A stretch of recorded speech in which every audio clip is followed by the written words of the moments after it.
La stagnation des adoptions nationales aggrave la détresse et la frustration de nos compatriotes qui veulent adopter, c'est bien évident. Et le président l'a compris tout de suite, nous ne pouvions pas rester inertes. L'échec en politique, c'est toujours le manque d'imagination. Alors je voudrais donc aujourd'hui vous annoncer le lancement de l'initiative de réseau des volontaires de l'adoption internationale. Quand je vois Madonna, que je connais bien, ou Angelina Jolie faisant des gestes dans des...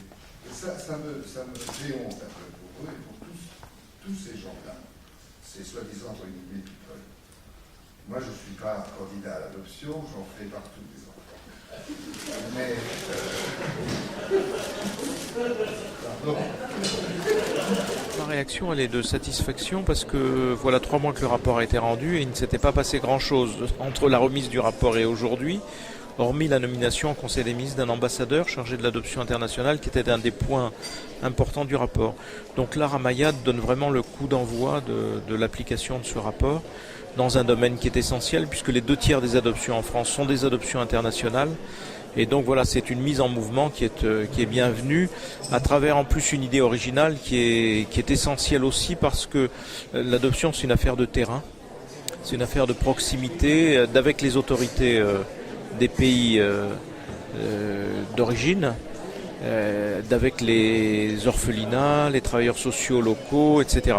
Et donc c'est une bonne idée, une idée concrète parce que ces questions-là ne peuvent se résoudre qu'au plus près à la fois des enfants et puis des familles qui souhaitent adopter. Donc moi je suis heureux de cette initiative.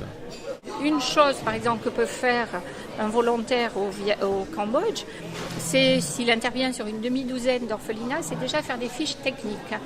Qui finance cet orphelinat? À quelle hauteur? Comment? De quelle structure dépend-il? Qui est le directeur? Si leurs lettres sont bien cadrées, si leurs lettres de mission sont claires, s'ils sont effectivement informés des risques de pression qu'ils peuvent subir, tout cela peut aider effectivement à empêcher les dérives.